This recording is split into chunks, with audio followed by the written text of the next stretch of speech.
And so I would like to invite the panel to come up. I'll start introducing them, and then once they're up here, they can add something to who they are. So the first person to come up, I think, is Joanne Jacobs. You can find her, yes. Her Twitter handle is @JoanneJacobs. She's a digital strategist, a company director, and her company's called the Disruptors Handbook. So she's very appropriate to be on this panel. She's a digital strategist with a background in running social media agencies and as an academic in interaction design, teaching strategic use of IT and communication. Is there anything I left out?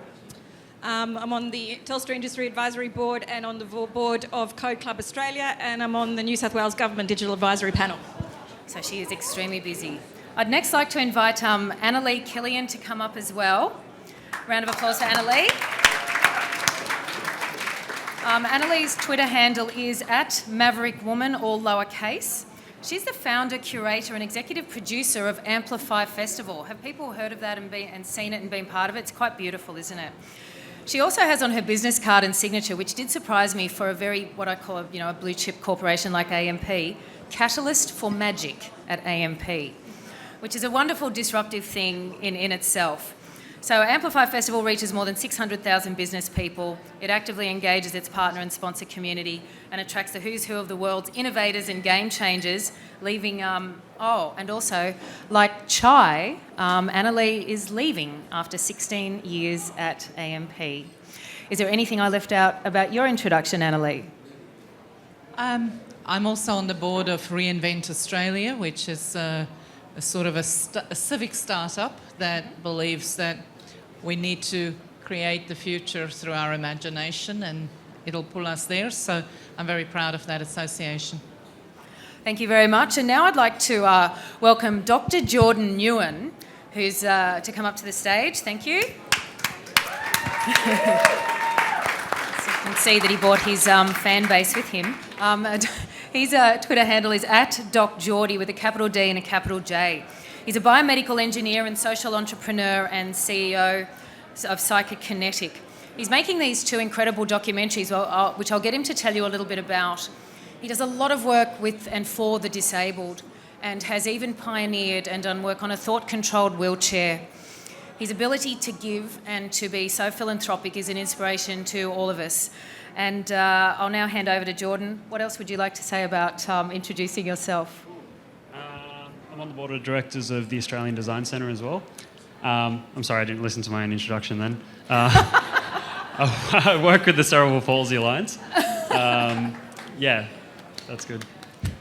Well, it might be worth adding, just because the reason why I wanted to say something and make sure they didn't leave something out and then make sure I didn't leave something out is because when I was speaking to these people, each of them at the beginning of this week, I tried to schedule the phone calls every 15 minutes and I had to take a break and rest because it was so inspiring what they were saying to be on this panel. And I really did have to, and I'm jaded, I've been around a long time and interviewed a lot of people, and to be so wonderfully moved and impressed by what these people are doing. So I'm not going to let you off the hook that quickly. Please tell us a little bit more about the work you do with people afflicted with cerebral palsy. A big part of, firstly, my inspiration has been sci-fi for a very long time, and Back to the Future happens to be one of my best favourite movies ever, trilogies, dead set.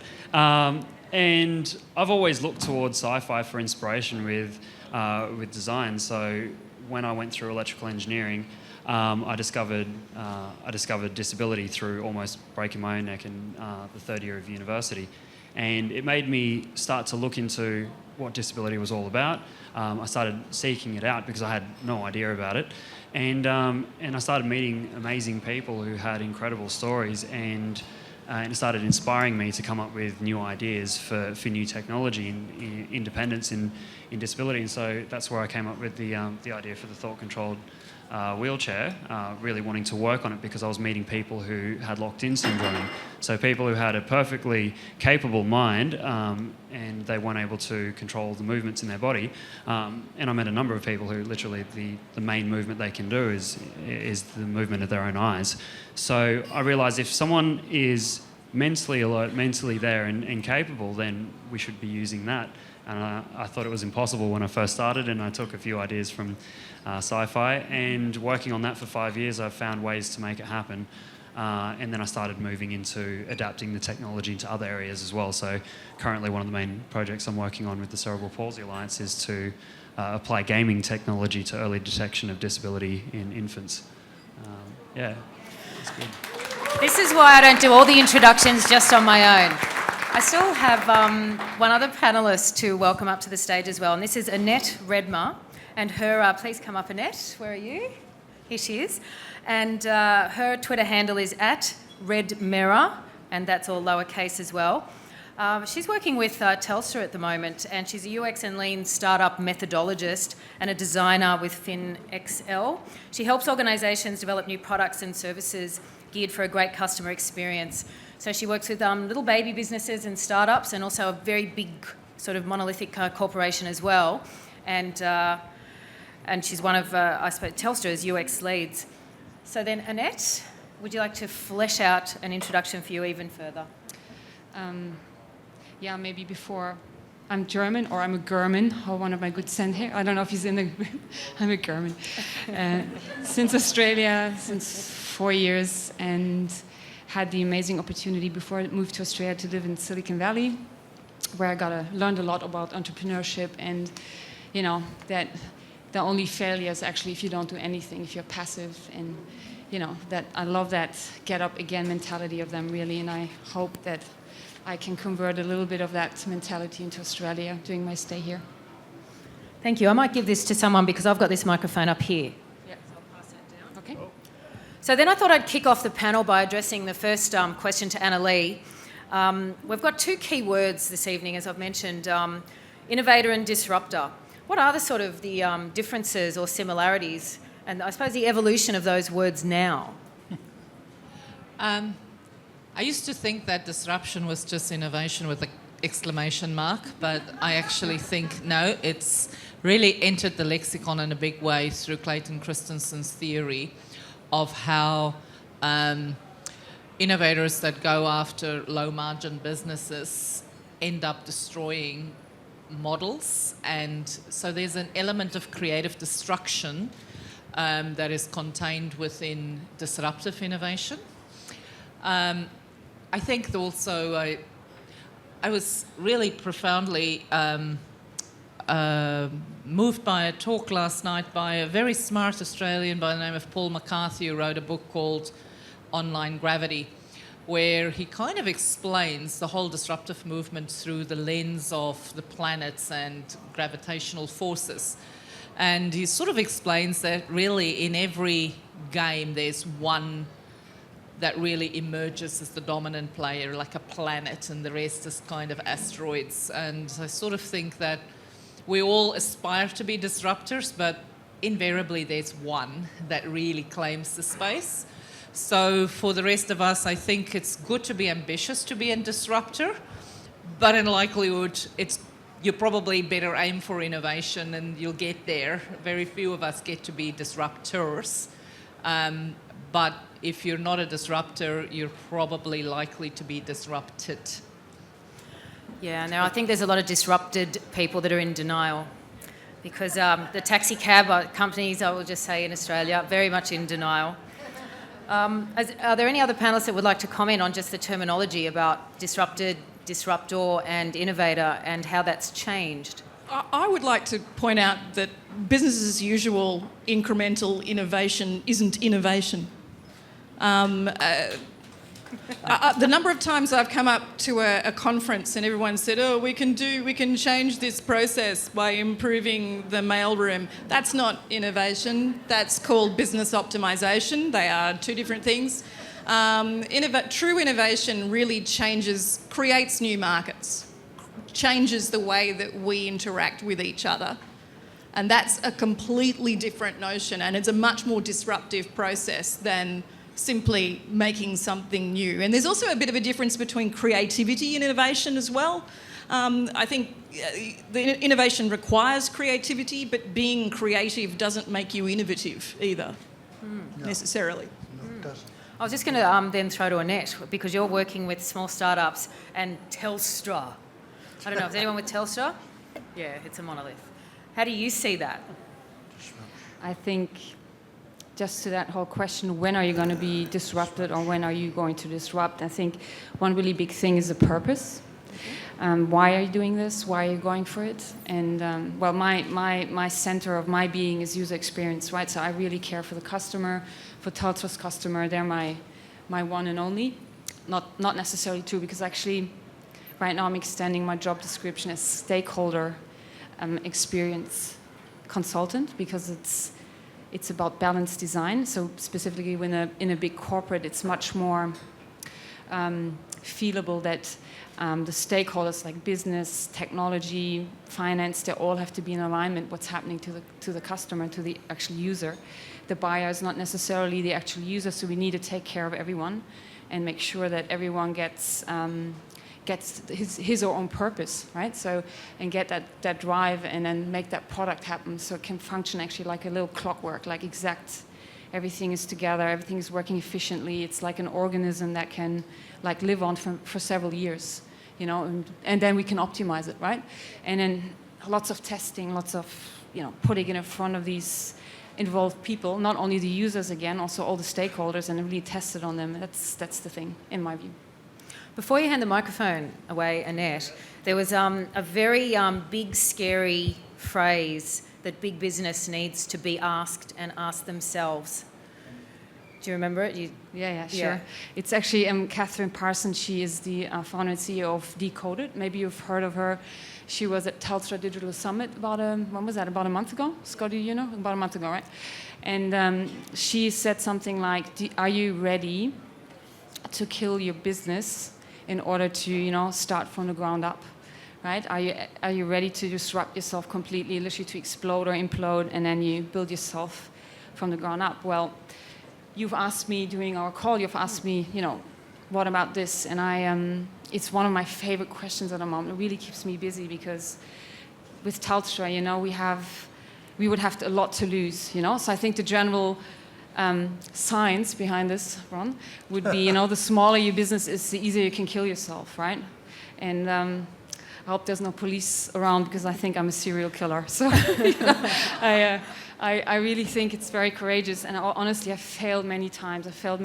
And now I'm in this embracing umbrella of a big corporate where I actually am allowed to fail and start up again in a protected way, which is good. And you know, I'll spend a bit more time there, consulting there, and then maybe I'll focus big time again on a startup where I hopefully won't fail. I don't know, but it's really interesting. It's really interesting. I love it. It's amazing times we are in, guys. You gotta go for it.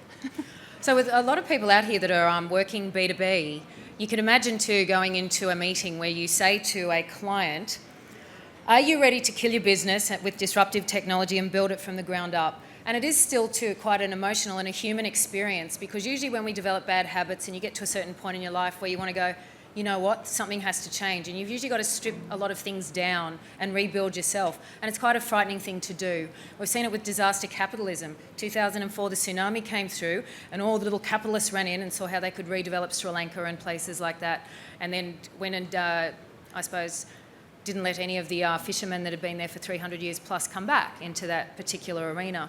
But in a business environment, like to strip it all back and start again is a really, really scary thing, because it still feels like the Wild West. Nobody seems to know anything really, but the people that get it right are treated like they know everything. So then are they really disruptors or innovators, or did they just luck out?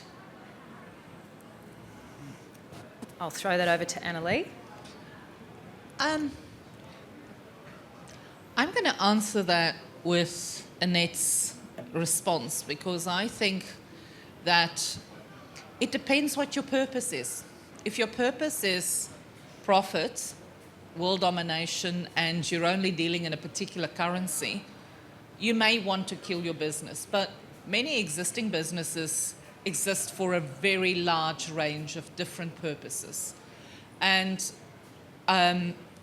if you were to kill your business and put a hell of a lot of people out of work and kill the customer that lays the golden goose in the process, then, you know, you may serve one purpose, but you're actually denying another purpose.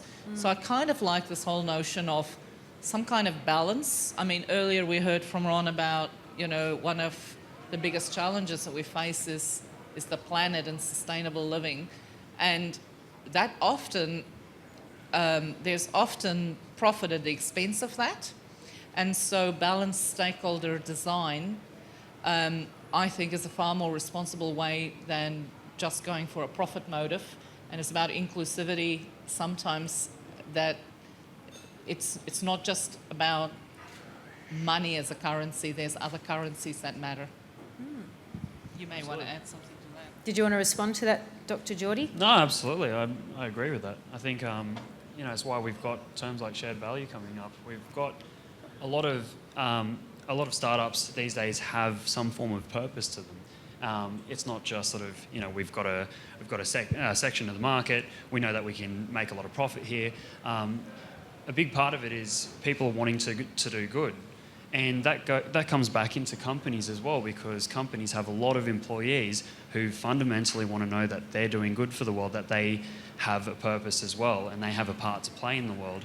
And so this is why also companies, I'm seeing a lot more of this, even the big companies are doing more than just throwing money at charities and throwing money at the social enterprises. They're actually getting on board and putting resources in and getting on the journey with them, and sometimes allocating resources themselves in terms of their own employees, having volunteer days and stuff like that, because employees will be a lot more happier if they know and they can see the contribution that they're making, and they know they're working for a good company.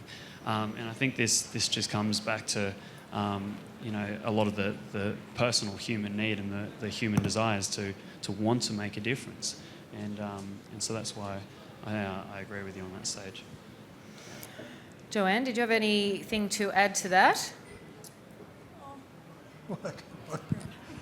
Is this on? Yes. Your question was, are they innovators or disruptors?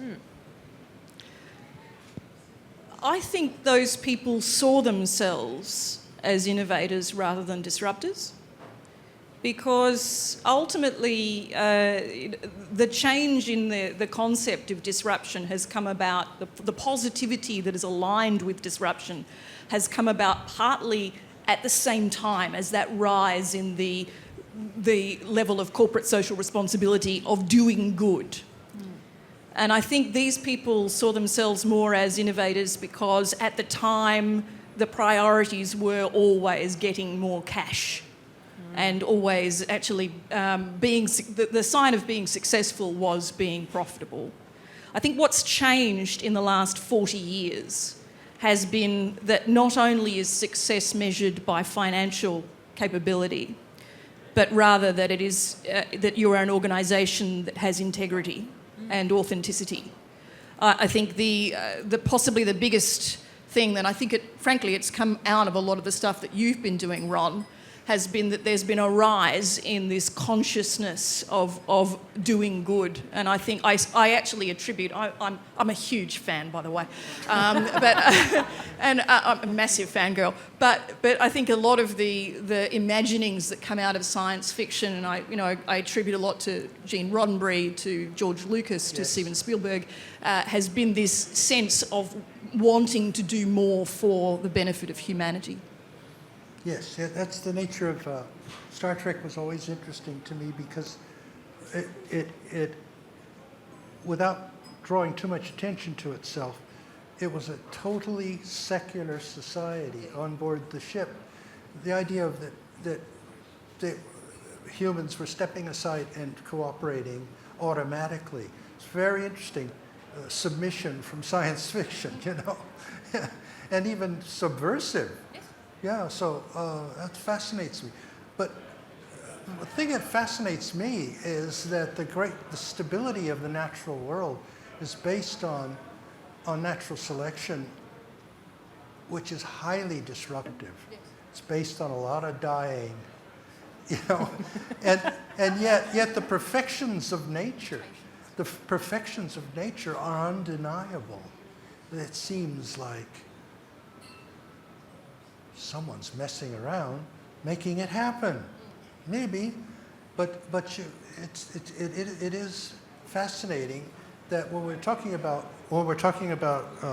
climate change and such, we're trying to confront the idea that there's a great dieback,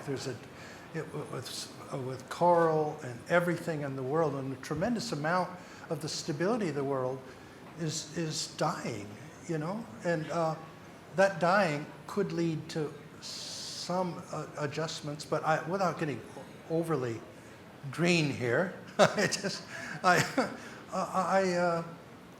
think it's a dilemma. We with our corporations, we can make huge changes for the good or the bad, and a lot of it's just refusing to even acknowledge it's happening. I don't think that's a good idea.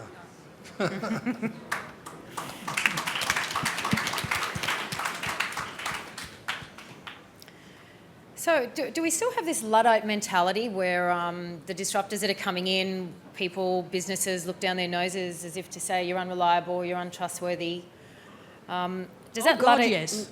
Pardon? Oh, God, yes. Yeah. Yes. What's going to shift that? What's it going to take? Well, change in the leadership has made a big difference in Australia. I think everybody in the room would agree with that. Australia's intolerance to risk is probably our greatest shame. Australia has believed, because it has developed huge organisations. All four of our top banks are in the top 20 banks in the world. So, we've developed massive organisations that have relied on only doing business optimisation, not doing disruption at all. So those of us who come from a company called Disruptors Handbook are looked down upon rather badly by the corporate sector, I have to say. So when I came into a large airline, who I think there are some representatives of here, and said I wanted to run a hackathon with my business partner Gavin Heaton, the first thing that happened was that the security department from that particular airline said, "Can we change the name of the event?" And I went, "What do you mean?" And they said, no, we don't want to call it a hackathon because that means that you're hacking into systems. I said, no. Hackathons have been around for 25 years and have always been creative. They bring people together. It's fast, rapid prototyping of solutions. It's very disruptive. It's very innovative. It's wonderful. It will make things wonderful. But you have to take people along on the journey with you. And so it took a while for us to actually convince the client that it actually was going to be a useful thing. And they did love it, I have to say. It was a really great thing. But that risk tolerance... Sorry? Did I call it a makeathon? No, I kept the name. Oh, no. We called it a hackathon. You've got to call it a hackathon. That risk tolerance is something that we've actually got to develop. We've got to make failure acceptable, not only embrace it, not just learn, but but also to make failure something that we aim to achieve across the organisation. There almost needs to be performance targets for failure, I think, within organisations. That's the only way we're going to change. Well, absolutely. We're teaching this to our kids at the moment. I mean,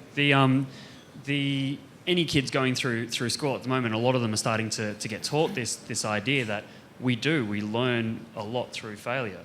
And that's not, go out and fail at everything. It's you don't go out with the intention of failing, but if you're going to fail, celebrate it because you're going to learn so much from it. And that's something that they're just I've been doing a lot of work with schools especially in STEM programs, and the things I'm seeing coming out of kids, they're just incredible. The stuff that they're producing lately. Amazing. I think anyone who came along to any of the VR, AR conferences in the last few weeks would have seen that I met these two kids. I met all these kids at the Young ICT Explorers event a little while ago, and at the final, and there was two girls. They were 9 and 10 years old, and they realised that although they learnt from books, they learnt about heart disease, and they had read all about it, other kids weren't going to learn about it through books. So they decided that they were going to get with the times and use the most up-to-date technologies, and they created themselves a virtual reality experience where you get to put on the Oculus Rift and you get to see on the inside of an artery the blood cells going past. Anyway, these girls, 9 and 10 years old, they created all of the 3D rigs themselves. So they created the artery, they created all the blood cells, they composited it in Unity, so a gaming development environment. They used Git for version control and C#. They programmed yes, in C#. and they did it in C#. And then they created a website to bring it all together, to show their references, to put in videos that would also teach other kids about what they've done and why they did it. And then they had all this information about the heart, how it works, and then what heart disease actually is. And they did all of this themselves, 9 and 10 years old.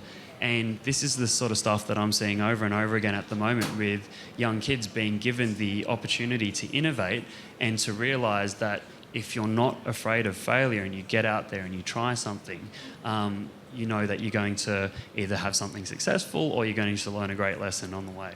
And we're seeing the same thing with Code Club Australia. The kids that are coming through Code Club are making things that are commercially viable products, and these kids are 11. So if you want to keep your job, learn how to code. But it's also too just remembering, because we were all kids once, and just when you got up to try and walk and that didn't work, so you just tried something else, but you didn't even think back on, well, that didn't work. You just forget about it and you keep moving forward. So it's like stripping back, finding the ways that don't work rather than viewing them as failure. I'm just about to open it up to the floor for questions for each of the panellists. But just before I do, I did want to just direct something to Annalie as well, because she said something very, very interesting about starting the disruption at the levels of having meetings, which is usually how business starts. So if you would talk about too just what has to really change and be disruptive as us as adults and as colleagues and as business people, what has to start first? I don't know how you guys relate to this, but every day I hear this groan about meetings. We've got too many meetings. Death by meetings. But at the same time, I hear people crying for collaboration and for working together and hacking things and so on. And I kind of think that our society has one language, which is the word meeting, for the act of coming together and exchanging ideas. So I think our old model of the industrial age era of meetings, which we have expectations of a productive meeting, is that there's an agenda and there's a set order and there's decisions and outcomes at the end of it, is one model that works. It's a mental model that definitely works in some scenarios. But we have other meetings that are divergent, where we really want to explore things. We want to have a debate, and I get really frustrated sometimes by going to meetings that are very rigid and really productive meetings, but don't allow for creative dialogue, for difference. And I think we end up reinforcing a lot of groupthink in those meetings, because if you're the disruptor that says, hang on a minute, are we really thinking fast, or are we thinking clearly about this? What about this? The creatives in the room are often considered the disruptors to the process. So I sort of think that I'm begging the room, is there another word that we can substitute for meetings that is about coming together and literally exploring? Is there another language? Discovery, fusion. Can I invite somebody to a fusion? That might not go down well. I actually really like that one. Party. Craig's got an option. A hang. So don't invite people to a meeting, invite them to a hang. I like the idea of jam. A jam. Jam. Musically. So maybe we just need to start differentiating in terms of just stop using the word meeting when you're after a creative process, because then people don't have expectations that will be unmet. Or we can just call it a covenant and take the title of Aliens 2, a la Prometheus 2.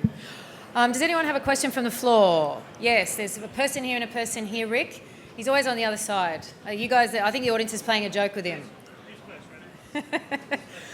This lady over here. I'll give you this one too, Rick. Hi, Annalie. You have to really speak up, I'm sorry. Hi, Annalie. My question's for you. Obviously, I've had the great pleasure of working for you. What is your advice for people who want to work in traditional companies, you know, AMP, 160 years old? It's hard to be a disruptor. What's your advice for any of us out here who would like to really disrupt some of the traditional thinking in the companies in Australia?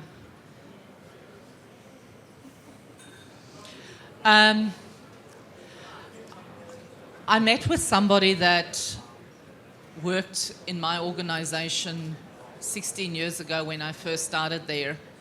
And she left and we had a coffee a couple of weeks ago and she said, I observed you with curiosity and wondered how long you would last.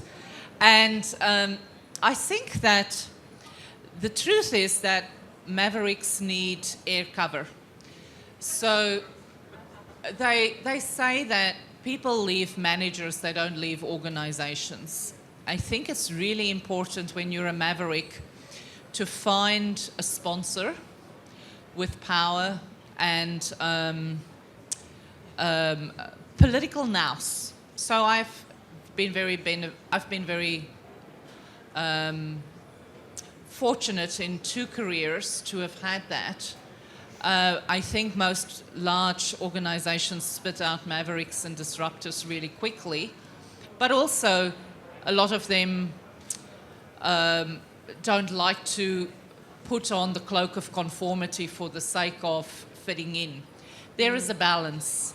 So I think it's really important for the Maverick to first earn their stripes and create enough confidence. So I tried small experiments that worked, and over time I managed to just go bigger and bigger and more daring and bolder. And that's been my career path.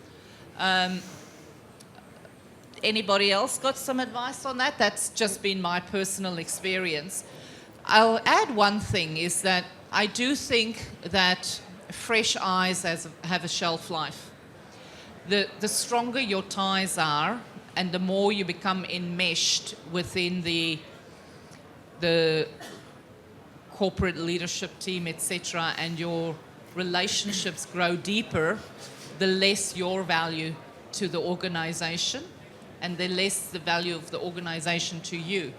So I think that there is very much value in moving on a regular basis, or keeping fresh talent in your team all the time to keep you on your toes. Joanne? Can I add? I think that the one thing that sort of slightly annoys me about Generation Z and Generation Y... Only slightly? Just slightly, I'll be kind, is that there is a perception among some young people that they can just walk into a big enterprise like an AMP or a Commonwealth Bank or a Telstra or whatever and tell all the older people that all their decisions are wrong. And it's not only is it sort of stupid, it's kind of deeply disrespectful on a series of levels, because these people have got to that stage within those organisations by working bloody hard. And I think that sometimes the whole idea of reverse mentoring is useful, and it's good, and it's great to be able to include all that young talent through an organisation. But you've also got to think quite carefully about being respectful for what has gone before. Annette, did you want to... Yeah, maybe just a couple of completely different insights. I am knitting onto what you said. Fresh talent, definitely diversity. So really, like, diversity by all means. Different people, different insights, different backgrounds. You know, a designer doesn't necessarily have to have a designer background. Can be very, very different, right? I think that's really great to have like different backgrounds, psychology. Take it all in. But maybe also the environment. Yeah, if you want to, after you've built up that trust, you earned your stripes, which is really, I think, important. So your voice is heard. Just bring something new in. Take people on a journey. Take them into a different environment. Make them think differently, and give him something to think for, and give him something for final vision. You know, again, purpose is really an important thing. Self-mastery. You know, these things that Dan Pink teaches a lot. So I think that's something. Those are these basic essentials. I think that can make it work.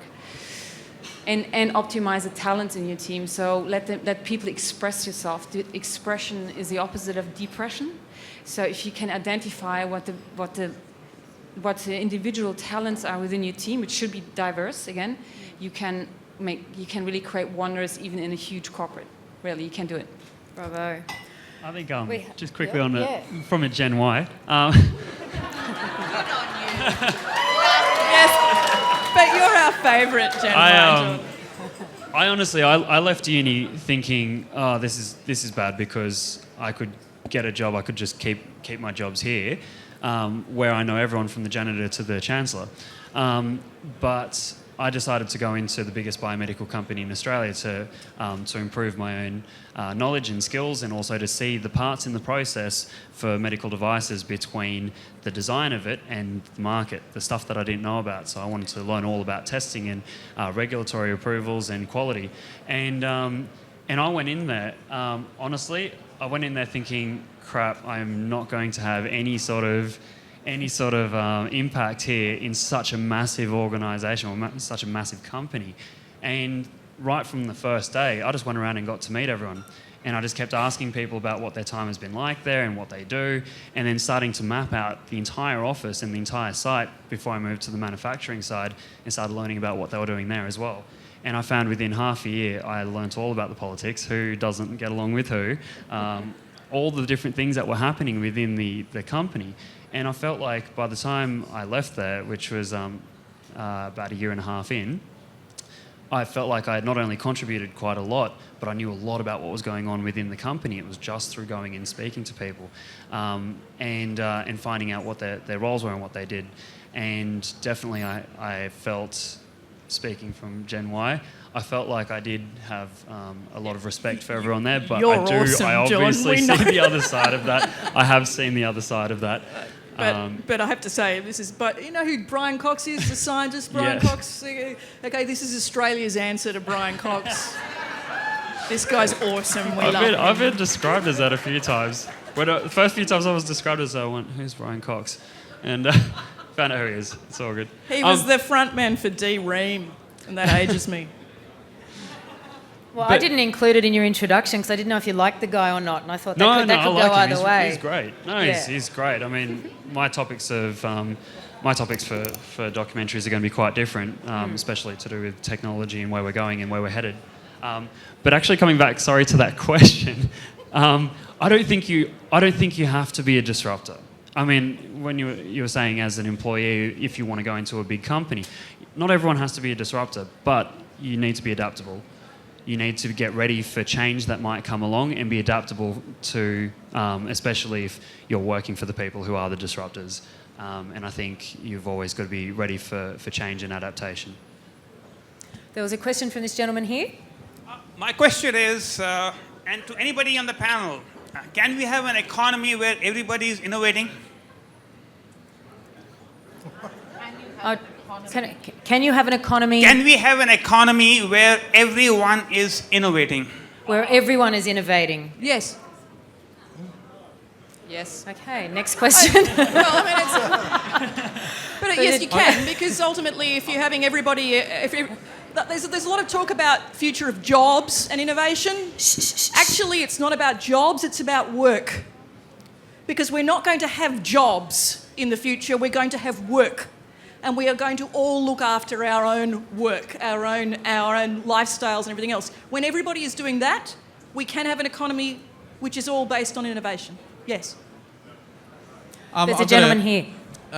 First of all, I've got a suggestion about substitute for the word, expression meeting, where it's a fire. So storytellers gather around a fire. Come and have a fire with me. you know. So I wanted to ask, has innovation in Australia become an industry? And to that extent, and Joanne, to what you've been saying, are a lot of brands like innovating by proxy rather than innovating by transformation? Oh, fascinating question. I mean, I think that relates to the idea of R&D, of research and development too. So there's a very poor, Australia has a very poor record of collaboration between universities and enterprises for research and development. So actually, what we're doing is changing to some extent the way that we're perceiving innovation. Is that a whole innovation business? Probably not. But is it where we're moving towards, where we're developing more of that rapid prototyping or the distributed R&D, as I like to describe it? That process, I think, is going to grow bigger and bigger in Australia. To come back, your last point, if you remind me, was more about the idea of innovation not actually being effective on that kind of level. By association. So innovating by association. Yeah, by associating yourself with innovative things rather than innovation by transformation. Yeah, I mean, I don't think that's necessarily a bad thing, even if it is happening, because if it is, yeah, awesome. If you're connecting with the right people, you could be connecting with the right opportunities for the business. On that note, seeing drinks are being called to the stage, I'm going to invite the panel to each. It's only about 20-25 seconds, but you can each deliver a final message or a prediction for the future, whichever one's going to work for you. The future? My God.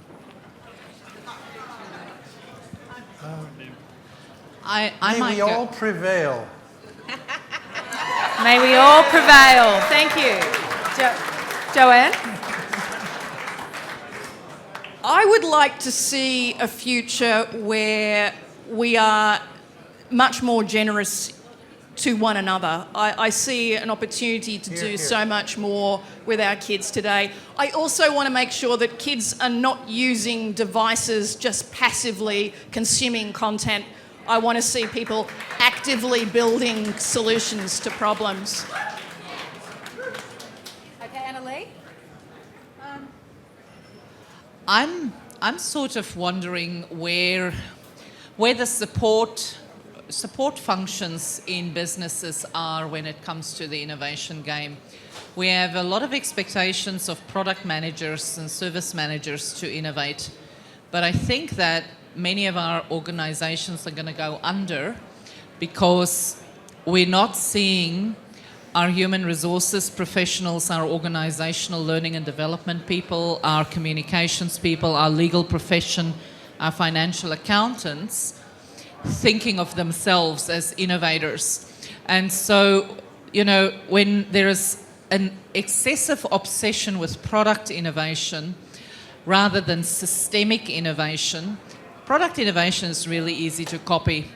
I think it's really important for all the people in a system to see themselves as innovators. A little bit to the question of the gentleman that says, is it possible to have an economy where everyone is an innovator? I think no matter what you do, you have to think of how can you create new value. Dr. Geordie. Fantastic.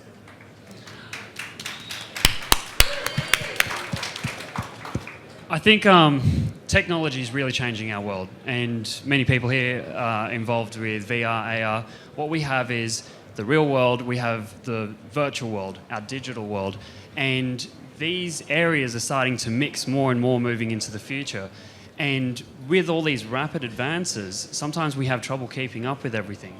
We've got proper disruptive technologies, and I don't throw around the term lightly, but we've got proper disruptive technologies coming out in many different forms: virtual reality, augmented reality, home robotics that can actually hold up conversations, and based on nature and what we take from nature and from biology and evolution, we take a lot of these ideas to put them into things like artificial intelligence. Many forms of artificial intelligence are modelled on things from nature that have got it right over millions and millions, billions of years. We take those ideas because we can't come up with a better concept in such a short time. So exactly what you're saying. A good. Yeah, absolutely, absolutely. And so we even have artificial intelligence that's modelled on evolution itself via natural selection, things like genetic algorithms. Either way, what we've got is we've kind of got what has previously been perceived as humans, robots and artificial intelligence, and we've sort of got this potential battle coming up. But what we're doing is we're actually moving forward into the future, being a lot more integrated with the digital world and being integrated with the technology. And sorry. yes, no, go. No. The silicon carbon merger is, I think, very, very interesting. It's interesting, and we want to make sure that we get it right, and that's it. So, wiring ourselves up. yeah, and this is why a lot of my work is starting to move into these areas. So. We've sort of heard what I'm already doing, but my next things are I'm starting a startup at the moment to consult for companies. I'm building a team with my co-founder is Dr. Fiona Kerr, if anyone's ever heard of her. She's a neural complexity specialist. She analyses what happens in our brains when we have interactions with the digital world through screens or through any sort of technology. And so we're starting a company where we can consult for big companies to make sure that they're getting it right with their technologies moving into the future, looking at these new disruptive technologies, not being sure what they're wanting to do with them, but making sure that they're doing it in an ethical manner. And we want to help them on that journey. And at the same time, I'm also setting up a website for thought leadership to the younger generations, because I see a lot of promise in Generation Z and Generation Alpha. I see a lot of promise, and I've seen this so much, and I keep sharing all these brilliant stories of the kids who I've met who have completely flipped my way of thinking, but I've realised that I want to actually connect, champion those who are doing amazing things. They are socially connected. Unlike any of us, they know what's going on in the world right from a young age, and they have worries that we never had before. I've seen Year 6 kids going, I'm worried for the future as to how I'm going to earn enough money to be able to support my family when I have kids. Year 6, they're in primary school and they're worrying about their future. And the thing is, they understand technology in a whole different way. They're technological integrators. So I put a lot of hope in the next generation. And yes, they do. They breathe it, and that's it. And so I put a lot of hope in the next generations, and I want to provide a lot of thought leadership to them. And so that's the next thing I'm doing. Thank you very much. Now, we've still got a comment from Annette, a closing comment. Yeah, I think I'm going to keep it short. It was one sentence, guys. Sorry about that. There's a lot to say. I think one thing I've always been very interested in, because my past was a lot about cross-industry innovation. Really talking about the car of the future, converging with the bank of the future, converging with the grocery store of the future, converging with education of the future. I find that's going to be very powerful, and that's actually going to be the real tsunami. We're not. This is only a small wave we are on about disruption and innovation. The real tsunami is about to come. So my final advice for you is, whatever your endeavor is, whatever your passion is, map it out really well. We actually didn't get to talk about process. So process behind the madness, that's the thing that I stand behind in my daily work a lot. So how do you process actually innovation or disruption? How can you put a kind of process that it can lead to a success? And don't forget to enjoy the ride. The travel might be your destination. Have fun with it, you know? You have only one life, but if you do the right thing, it might be enough. Put your hands together for the panel. Thank you very, very much. And also for special guest Ron Cobb.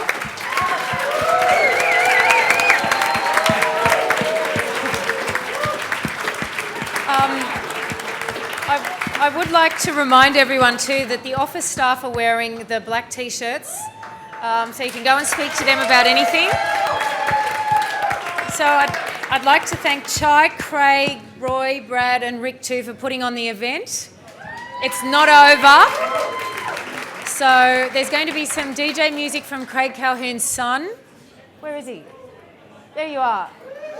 And then we're going to have the band on at 9 o'clock. There's food, there's drinks. Go outside, smoke if that's your thing. Network. And I also just wanted to quickly mention there's the Entrepreneurs and Self-Employed Christmas Party 2015.